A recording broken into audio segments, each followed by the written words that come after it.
I knew something was off when I walked into the primary server vault and caught the distinct scent of eucalyptus essential oil instead of the comforting industrial aroma of warm copper and high-voltage electricity. That was my first clue. The second was the glass-walled whiteboard, where I usually mapped out network failover protocols. It was now covered in glittery marker doodles displaying Brianna's first quarter vision board, complete with magazine cutouts of tropical beaches, pygmy goats, and an insipid quote about manifesting abundance. I had been in the information technology sector for 20 years. I had restored crash production environments in the dead of night, with nothing but a basic command line interface and pure professional stubbornness. I had watched grown database administrators weep during emergency sprint reviews, but this vision board felt like a genuine omen of impending doom. My name is Sylvia Vance. I am 42 years old, happily single, and I indulge in exactly one menthol cigarette a year, smoked in front of the backup diesel generator I personally reprogrammed during the major regional blackout of 2021. I do not play corporate politics, I do not participate in motivational team-building exercises, and I do not give pep talks. What I do is prevent 13 massive data centers from experiencing catastrophic failure. For 5 years, I have been the invisible foundation holding the digital infrastructure of Talon systems together. And for those same 5 years, my anonymity was my shield. That was until the golden child arrived. I had spent my career watching companies transition from local server closets to sprawling network configurations. Over that time, I learned that the executive suite rarely understood the physical reality of the machines that kept their businesses alive. To them, the database was an abstract concept, a collection of numbers on a slide presentation. They did not understand the constant hum of cooling fans, the heat radiating from server racks, or the delicate balance of electrical loads. I was the person who ensured those physical realities never interfered with their abstract concepts. I was the one who worked through holiday weekends and major storms, sitting in a cold room with a laptop, typing commands while the rest of the world was asleep. Julian Rollins was 32, possessed a fresh Master of Business Administration degree, and had far more jawline than actual technical intelligence. As the son of our chief executive officer, Gideon Rollins, Julian wore Italian leather loafers without socks and spoke exclusively in buzzwords, constantly preaching about synergizing the back-end culture pipeline. He marched into the headquarters on a Monday morning, acting as if he had personally patented the silicon microchip. To make matters worse, he brought along his influencer, girlfriend, Brianna. She introduced herself to the engineering staff by announcing that she was heavily invested in energy healing and intuitive workflow design, which I quickly realized was code for being entirely illiterate in spreadsheets. The moment Julian was appointed vice president of global operations, I knew my tenure was reaching its expiration date. The rumors in the hallways began circulating almost immediately. People whispered that Julian was shaking up the legacy culture, that Brianna had a brilliant vision for modernizing our interface, and that Sylvia was simply too old school. Old school? I once patched a critical routing firmware vulnerability using a single-board computer and 6 straight hours of raw determination while the rest of the department panicked. But of course, the executive leadership preferred to trust the woman who thought a redundant array of independent disks was a reality television family. The worst part of the transition was the weekly meetings. Previously, I was the quiet expert in the corner, focused on system health while drinking black coffee. Suddenly, I was not even receiving the calendar invites. My system administrator access was quietly downgraded, and my trouble tickets were systematically reassigned to junior staff. Brianna began hosting daily alignment sessions in what used to be my private testing office, burning dried herbs over the archival backup tape drives. Yet, I continued to protect the network. When Julian demanded an operational summary, I delivered a 97-page risk assessment detailing server vulnerabilities, contract expiration dates, and a prominent warning about the dangers of changing root credentials without proper offline validation. Julian replied with a single thumb-up icon and a message claiming the report looked a bit too wordy. I knew my departure was inevitable, so I quietly prepared my exit strategy, I documented every network pathway, compiled license schedules, and mapped out server dependencies. I encrypted our off-site backups, marked expiring vendor agreements, and saved hard copies of all critical documents. Then I implemented a safety protocol. It was not sabotage or a malicious hack. It was simply an automated verification framework that recognized me as the primary system architect. If my administrative keys were revoked without a coordinated transition, the framework would gradually limit external data access, deactivate redundant nodes, and send automated notifications to our software vendors and legal department. Talon Systems did not just employ me, it functioned because of me. If they chose to forget that fact, they would discover that pulling the foundation out of a skyscraper rarely ends well. By Friday afternoon, the server room whiteboard had a new message. Brianna was planning to replace the main rack enclosures with decorative wooden shelving and decorative plants to improve the room's overall aesthetic. I closed my final diagnostic dashboard, saved a copy to a local drive, and added a single sentence to the bottom of my weekly handoff report. If I am not present on Monday, I wish you all the best of luck. I did not think they would actually be foolish enough to force my hand, but I was wrong. Monday morning arrived, and with it came the predictable summons. At precisely 6 minutes past 11, I was deep in a terminal session, troubleshooting a stubborn load balancer that had been dropping connections like a terrible match on a dating application. My internal messaging client pinged. It was a message from Julian. The text asked if I could swing by his office for a quick alignment sync, followed by a smiling emoticon. It was the corporate equivalent of a mosquito whining in your ear right before it draws blood. I stared at the screen for a moment, briefly considered triggering a simulated fire alarm, then sighed, committed my session logs, and walked down the corridor toward the glass office Julian had claimed as his strategic vision hub. The rest of the staff referred to it as the aquarium. Julian was tapping away at his smartphone, smiling at the screen when I entered. Brianna was perched on the edge of the polished mahogany conference table like a minor character in a spy film, sipping some green, thick beverage from a mason jar. She gave me a small wave and commented on my flannel shirt, calling it rustic.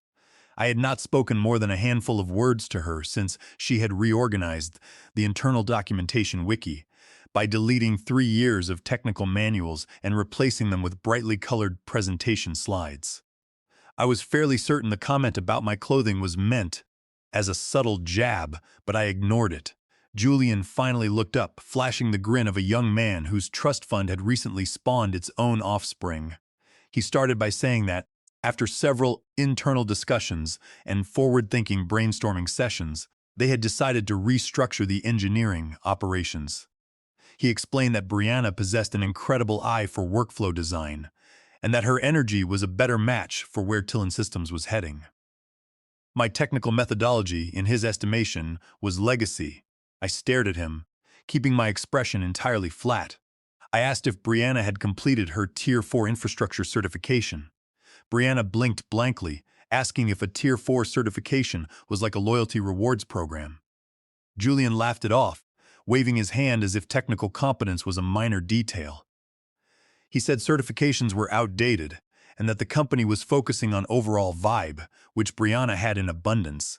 The coldness settled in slowly. I had anticipated this exact scenario, and I had built the contingency framework for it. But hearing it spoken aloud by a child who could not explain the difference between a packet and a router made my teeth grind. Julian concluded by stating that today would be my last day, effective immediately, and added that he hoped there were no hard feelings. I looked at Brianna, who was now examining her fingernails, likely deciding whether lavender or sage was the appropriate scent for her upcoming server room alignment session. I turned my attention back to Julian. I told him quietly that he had no comprehension of what he had just set in motion. Julian simply smiled wider, convinced I was making an empty threat. He told me not to make the situation uncomfortable. I reached into my pocket, pulled out my administrative building badge, and laid it gently on the desk between us. I told him he had exactly 15 minutes before the systems began to shift, and suggested he call his father to explain what was happening. Brianna let out a small laugh, asking if my statement was metaphorical. I did not bother to answer, I simply turned my back on them and walked out of the room. The air in the office felt lighter as I walked back to my desk, like a heavy weight had finally been severed.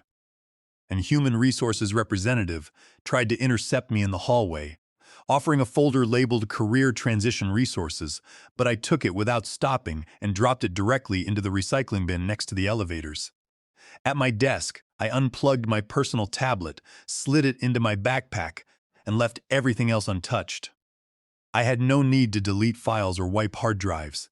Every warning I had ever given them was already logged. Every system failover was functioning exactly as it was designed to under normal operations. The trigger was not deletion. It was my absence. By the time I reached the lobby, my personal phone began to buzz. Trisha from the payroll department sent a text asking if I had modified system access because she could no longer access the employee bank transfer portal.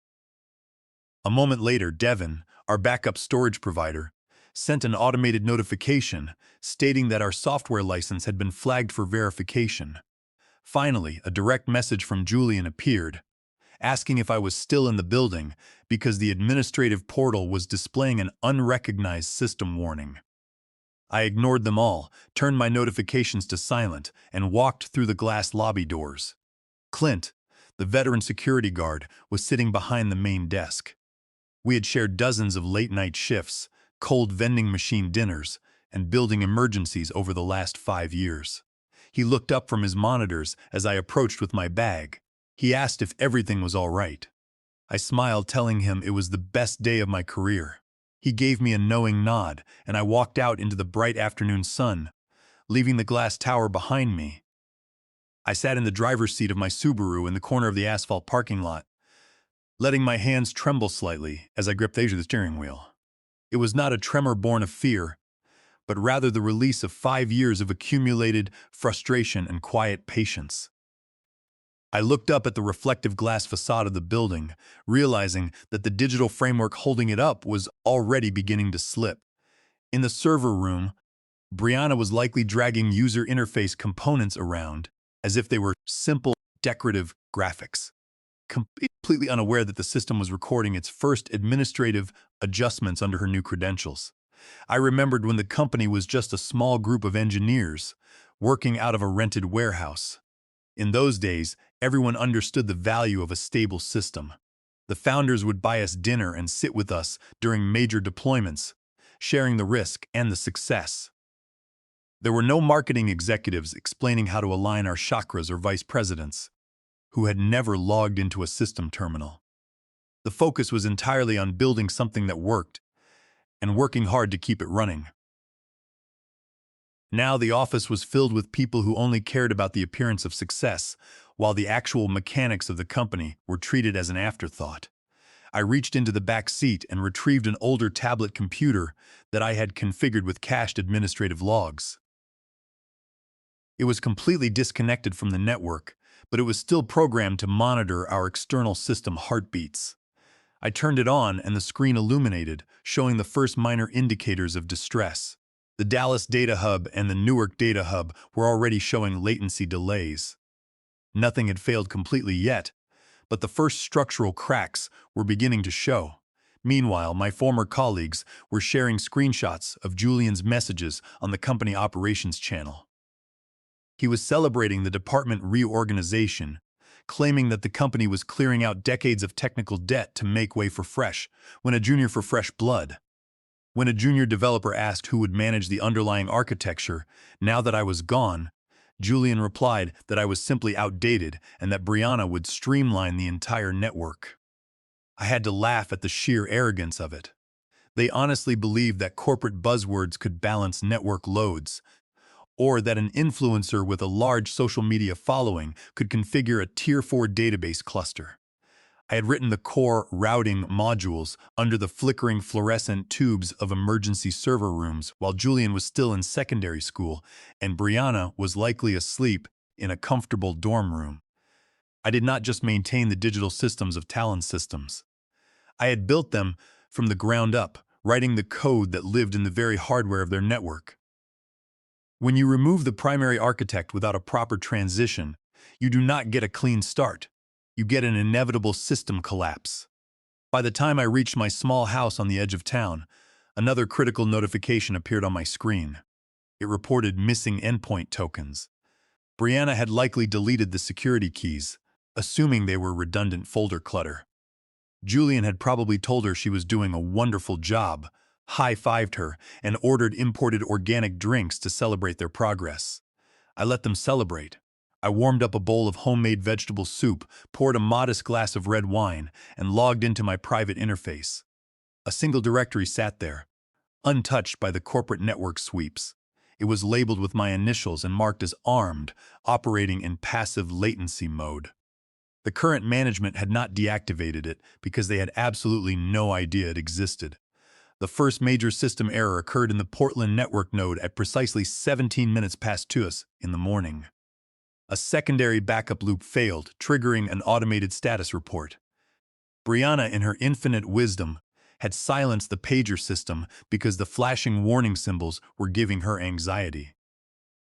According to a message forwarded to me by a sympathetic systems analyst, she had claimed the red alerts were disrupting her personal energy flow, and that they did not align with her design aesthetic. By the time the sun rose on Tuesday morning, 6 major status dashboards were displaying scrambled characters. The automated support ticket system, used by 4 separate departments to manage daily operations, had frozen completely while trying to process a request from accounts payable for printer toner. It remained stuck there, a digital monument to the new operational paradigm. The engineering staff was forced to communicate using personal email accounts, and the internal channels were filled with confusion. Julian, meanwhile, was preparing an announcement to the board about the seamless transition to modern management. I spent my morning at a small neighborhood diner, eating blueberry pancakes and drinking strong, burnt coffee while watching the slow-motion system degradation unfold on my screen. The waitress noticed my relaxed expression and joked that I looked like a person who had recently won a lottery. I laughed, telling her that I had simply retired from a very stressful theater production. The server logs continued to scroll. Memory usage was spiking across our central databases. Access requests were timing out, and terminal sessions were being rejected. I had not sabotaged a single component. I had not deleted a file, modified a line of code, or changed a password after walking out the door. All I had done was stop my daily manual intervention. I had revoked my personal encryption keys, allowed the custom software agreements I had negotiated to lapse, and permitted the automated security updates to run their natural, unassisted course. I had left the network alone, like leaving a child unsupervised near a complex piece of heavy machinery, and the inevitable outcome was starting to materialize. At exactly 13 minutes past 12 in the afternoon, a new line of text appeared on my monitoring tablet. It was a simple pale red notification indicating that the automated system verification protocol had initiated, with exactly 11 hours, 57 minutes, and 4 seconds remaining on the countdown. There were no dramatic sirens or flashing lights, just a quiet digital countdown ticking away like a steady heartbeat. The verification protocol was designed to lock down our core services. It would isolate compromised subnets, block external integration points, and restrict database modifications to users who possessed my unique administrative encryption signature. Talon Systems was about to be completely isolated from its own infrastructure. By Tuesday afternoon, the company was in a state of absolute chaos. I had logs open across 3 separate devices on my kitchen table, monitoring the network's terminal decline. In London, a systems contractor sent an urgent email filled with spelling errors, begging for the administrative access credentials for the European servers. He complained that all backup access tokens were being rejected, and that Julian had told him to search the public shared drive, which was completely empty. There was nothing I could do to help him. I had securely archived those credentials days before, following the protocol, after discovering that Julian had granted Brianna root-level system access. Back at the headquarters, Julian was pacing the operations floor, insisting that a simple reboot of the server racks would resolve the issues. He decided they should restore the network using Brianna's profile, believing her modern interface layout would fix the underlying connection errors. Brianna, meanwhile, posted a short video on her social media account, showing her dancing in the darkened server room while the emergency power systems flickered in the background. Her caption joked about the digital vibes being off, but her clothing remaining fashionable.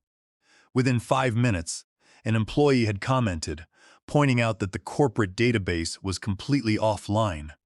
The video gained 18,000 views in less than an hour. The internal systems were failing rapidly. The finance department could not access the payroll routing numbers, and the marketing team was still running advertisements for Julian's upcoming livestream transition presentation. It was at that moment my phone rang. The screen displayed a restricted number, but I knew who was calling. I let it ring. When it rang a third time, I finally answered, remaining silent.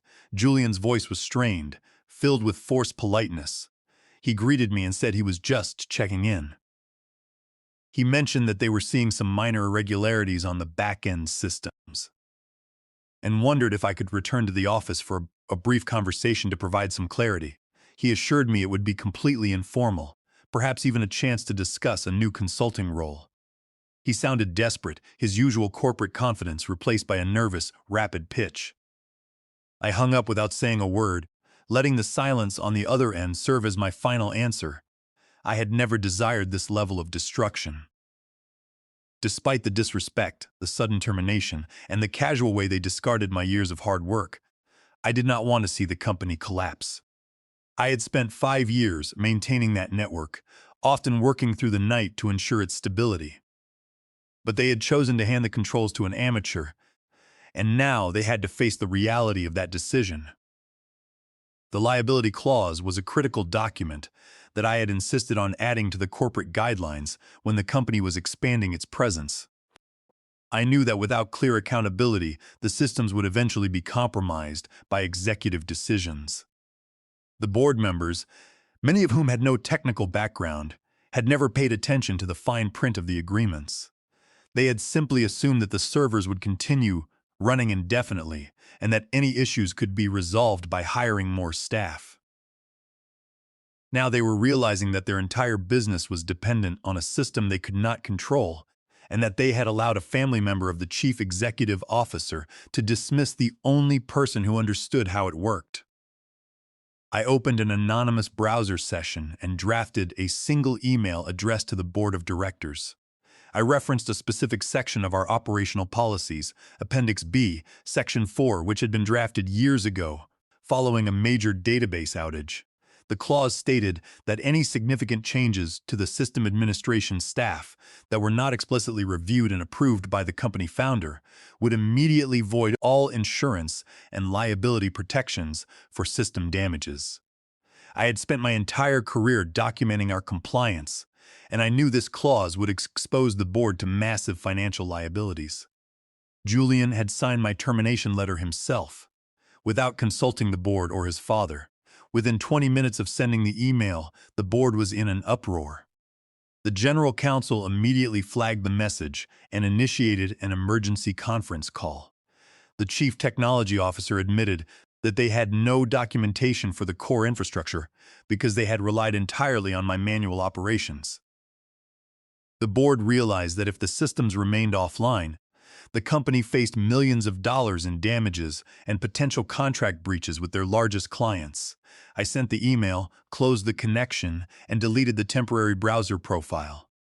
I sat in silence for several minutes, breathing slowly. For 5 years, I had submitted detailed reports that were ignored, repaired vulnerabilities that were dismissed, and carried the weight of a company that did not value my presence. Now, the silence was their responsibility to manage. Gideon Rollins, the founder of Talon Systems, arrived at the corporate offices at 4 o'clock in the morning, exhausted from a long flight and carrying a briefcase filled with unsigned contracts. He bypassed the nervous welcoming committee that Julian had arranged, locking himself in the executive suite to review the status of the network on his private laptop. When he opened the master diagnostics dashboard, the screen displayed 13 bright red circles, each representing a compromised data center. He clicked on each location, only to be met with the same system message: contact the system architect. He double-clicked the override terminal, but the screen displayed a single line of text: designed by Sylvia Vance, revocable upon misuse. Gideon did not scream or throw his computer. He simply closed the screen and demanded to know where Sylvia was. Julian had been waiting outside the office with a folder of polished marketing statistics, completely unaware that his father had immediately realized the severity of the situation. Gideon opened the door and asked his son where Sylvia was. Julian stammered, explaining that she was no longer employed by the company. Gideon stared at him in silence, then walked past him toward the boardroom, summoning the board of directors, the legal team, and the chief technology officer. I received an email from Clive, the founder's assistant, at 12 minutes past 3 in the morning. The message was brief, stating only that I was needed in the boardroom at 9 o'clock. I did not reply. I arrived at the building at exactly 2 minutes before 9, wearing my usual work clothes, jeans, a comfortable thermal shirt, and leather boots. I walked past the reception desk, nodding to Clint at the security station, who returned the gesture with a quiet look of respect. When I entered the boardroom, the tension in the room was palpable. Julian was sitting near the end of the table, looking pale and nervous, while his father stood at the head of the room with his arms crossed. Julian attempted to speak, but Gideon immediately silenced him, telling him to sit down. I stepped to the opposite end of the table, pulled my tablet from my bag, and opened a terminal session. I entered my administrative security credentials. On the large projection screen behind me, the 13 red circles began to change, turning green one by one as the systems revalidated their configurations. Gideon looked at the screen, then at me. He remarked that I had never actually sabotaged the system. I agreed, explaining that I had simply removed my own active credentials and let the automated protocols run their course. The chief technology officer whispered to the legal team that the system had restored its default settings, while Gideon turned his attention back to his son.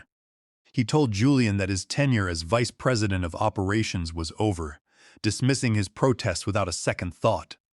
I stood up to leave, but Gideon asked me to stay, offering to restructure the entire department around me and grant me whatever title I desired. I told him I did not care about a corporate title. I only required the necessary administrative access. He agreed immediately. However, I was not finished. I reached into my bag and pulled out a single sheet of paper, sliding it across the polished table toward the founder. It was a copy of my original employment agreement, specifically Addendum 3, which had been signed during a major system crisis in Toronto several years ago. At the time, Gideon had told me to get the system online and promised to sign whatever terms I required. The addendum was clear. It granted me a 6% equity stake in the company for every fully stabilized data center. I managed over an uninterrupted 12-month cycle. I had managed 13 data centers for over 5 years.